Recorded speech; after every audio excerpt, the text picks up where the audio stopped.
With their inherent flexibility and robustness to change, the decentralized interconnected knowledge graphs that lie at the heart of semantic web technologies are, as I will argue, ideally suited for the challenges of converting the messy, often incomplete, and internally heterogeneous datasets of the humanities, arts, and social sciences into machine parsable data. Although still a matter of some debate, the reuse and adoption of existing ontologies, schema, taxonomies, and vocabularies has been gaining traction across the HAS landscape for the last decade. My name is Dr. Terhi Nurmikko-Fuller, and I'm a senior lecturer in digital humanities at the Australian National University. I am recording on the lands of the Ngunnawal, the Ngunnawal, and the Ngambri, and I would like to acknowledge and celebrate the first Australians on whose lands I live and work. I would like to pay my respects to their elders, past, present, and emerging. In my talk today, I'm going to talk about some of the personal design decisions, practical solutions, and heuristics that I have implemented in a number of linked data projects within this HAS problem space. I'm also going to comment on the issues of political, institutional, and socio-cultural features that have affected the design, the implementation, and the evaluation of these projects.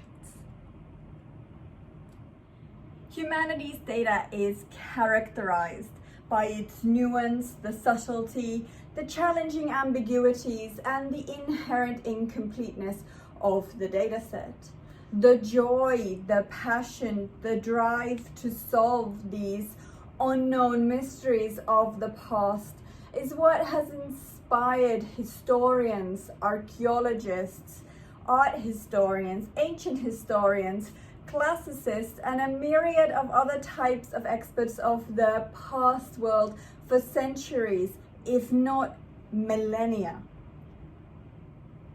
At the very core of humanities scholarship lies the appreciation and the ability to factor those ambiguities and uncertainties into your analysis and interpretation.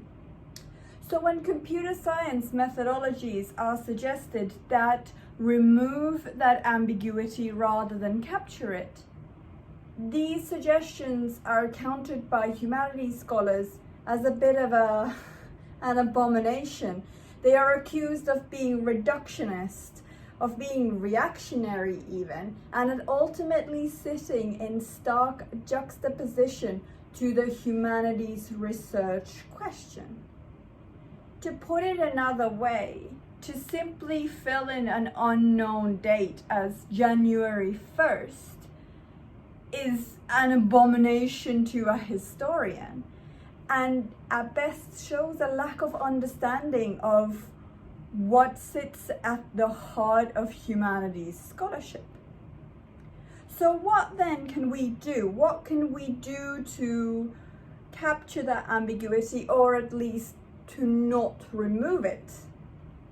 This is where I think linked data technologies really come into their own.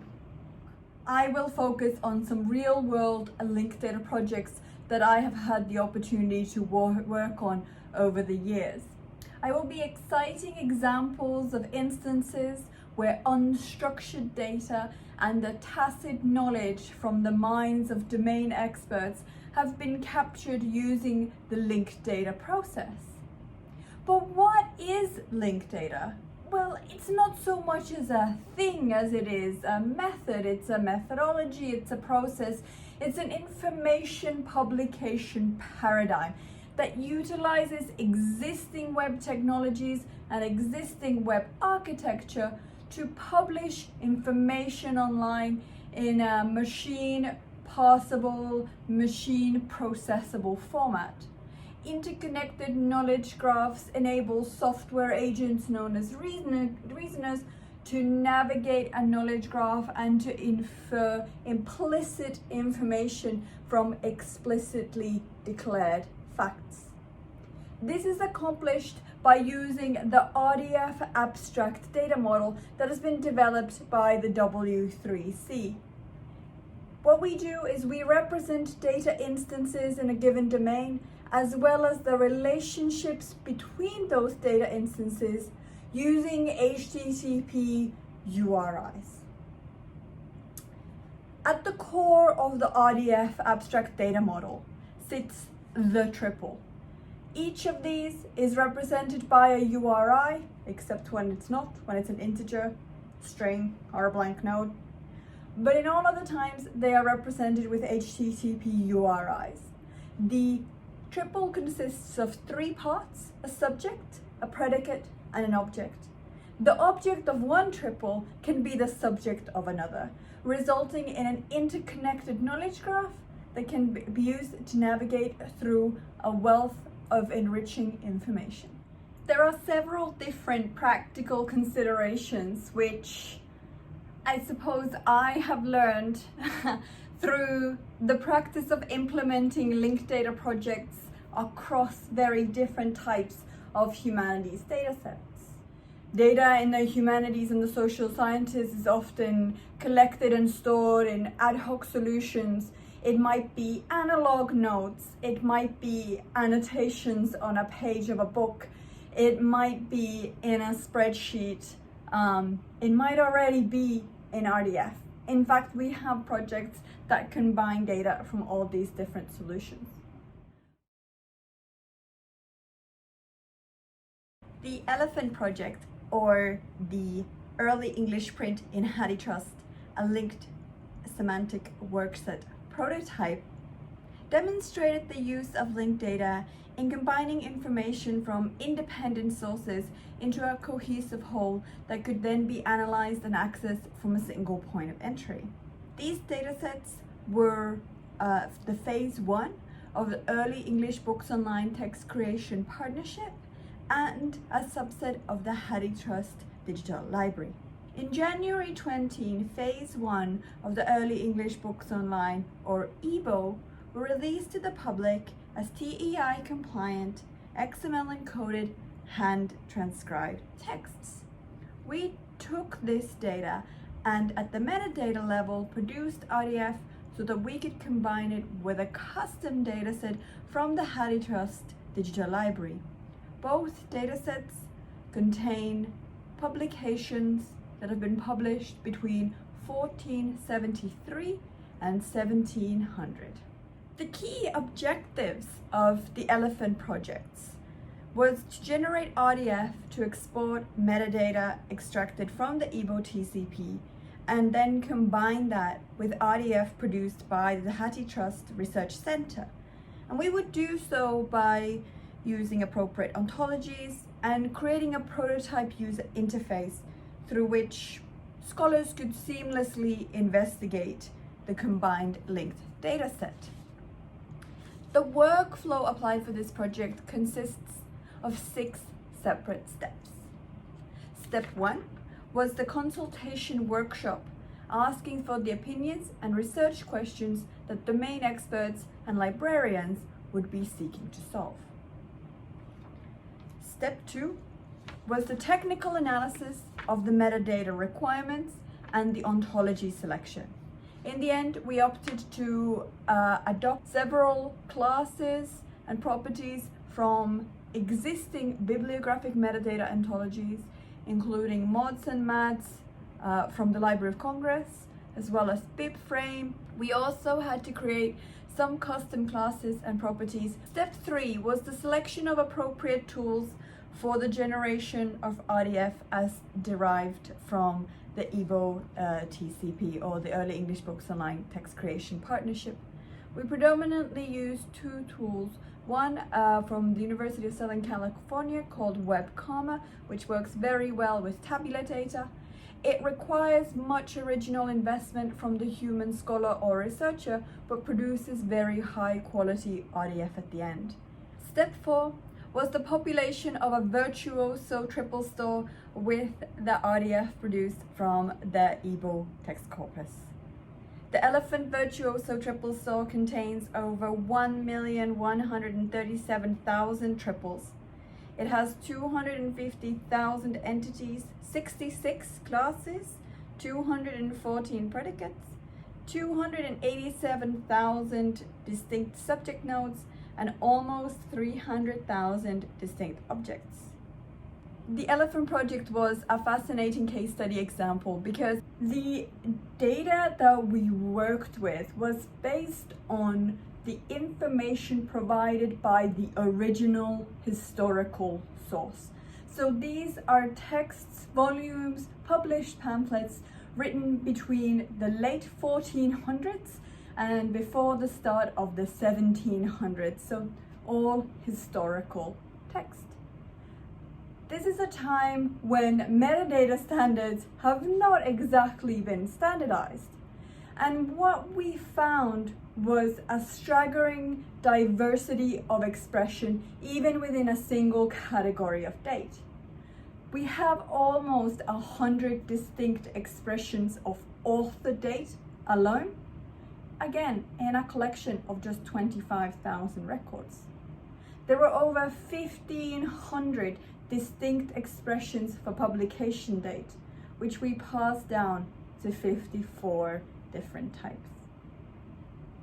There were over 20 distinct types of information in the header, over 700 unique places, over 6,000 expressions of person, and for almost half of them, we were able to find IDs from external authority files such as VIAF and the Library of Congress. Institutional policies, however, dictate that only the early English books online or Igbo data is available to the public. This means that even the RDF produced from the HathiTrust metadata cannot be made publicly available. It can feature in the analysis and it'll affect the search results that are displayed in the Elephant project prototype user interface, but the material itself is not available. And this is a very interesting case study example in how institutional policies can affect linked data projects. Transforming musicology and its sub-projects were an interesting opportunity to bring together very disparate, very different, but complementary data sets looking at musicology, digital musicology, and musical performance. This project, or this cluster of sub-projects, was also an example of the ways challenges can be presented when working with legacy, either tabular or relational datasets that don't necessarily natively facilitate linking and referencing to and from external sources. One of the sub-projects of transforming musicology was In Concert towards a collaborative digital archive of musical ephemera.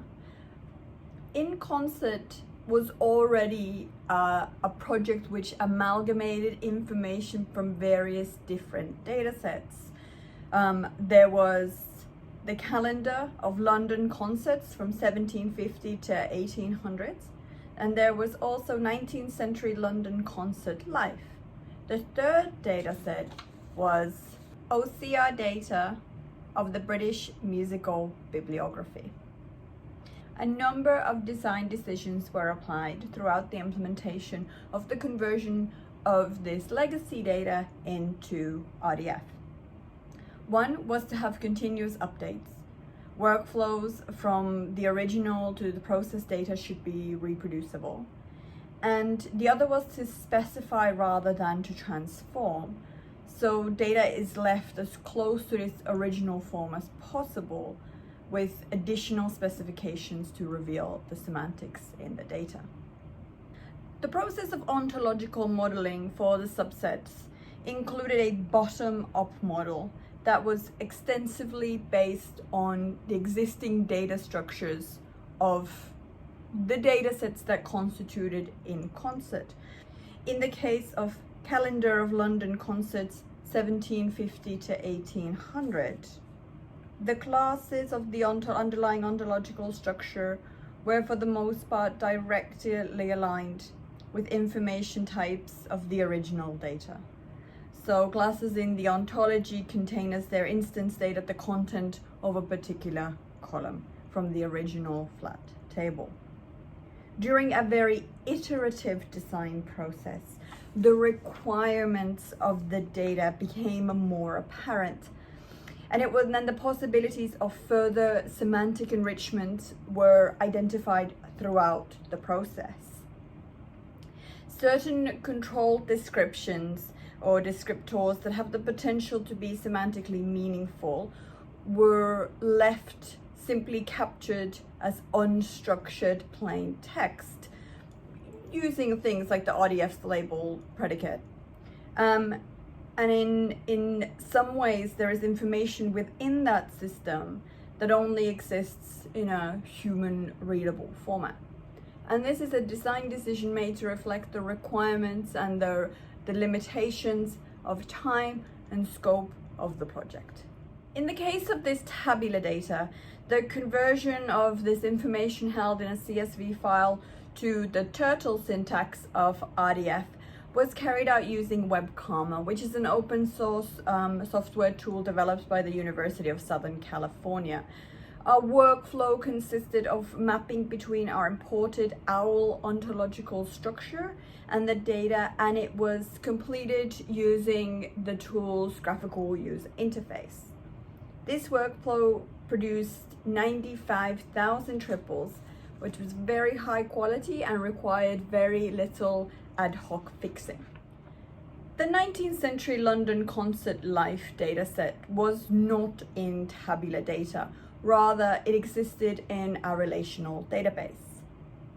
The data infrastructure supported the outputs of this information in a number of different formats, including HTML, also CSV, and JSON. The RDF that was produced from the second dataset was done so creating or using two distinct workflows. First, there was the ontological mapping using a tool called D2R, and there was a JSON LD exemplar. One of the main lessons learned from the Transforming Musicology project was that workflows that require greater investment of user time initially produce a higher quality set of triples. And even in the case of using an automated system, some user time is eventually needed, even if that is as an ad hoc solution at the end. The recommendations that came out of this project are really in line with trying to find tools and workflows that support the prior knowledge of the developer, the user, the RDF producer, and rely on things like existing systems and a known existing level of technical competence.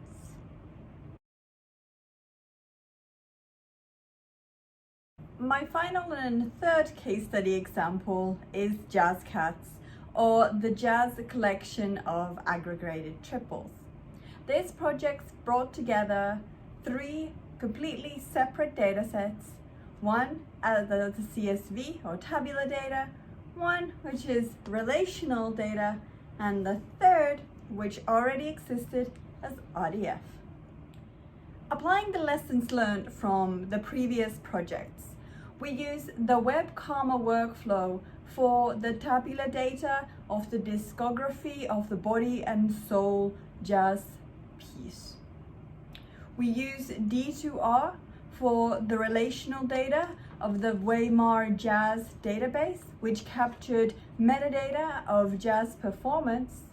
And we ultimately chose to ingest the pre-produced RDF that captured the prosopography of jazz musicians from linked jazz. The process of ontological mapping for JazzCats was one of reuse, where possible, of existing classes and properties from other known ontologies. These were then enriched where necessary by bespoke and project-specific classes and properties, which have now been published as a part of the JazzCats project ontology on GitHub. Rather than simply utilize the URIs from external authority files such as VIAF or Wikimedia, we chose to mint our own project-specific URIs and to align those with the equivalents from these aforementioned external authority files. These design decisions were informed by our prior experiences of working with linked data projects in the humanities. So rather than try and remove ambiguity or uncertainty, we chose to try and find ways to capture it.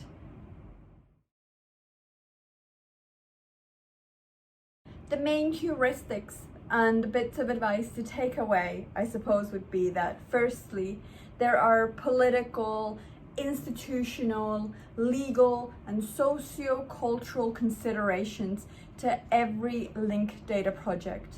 And it should be of fundamental importance that these are taken into consideration from the very onset of the project and not simply added as a box tick exercise at the end of a completed workflow.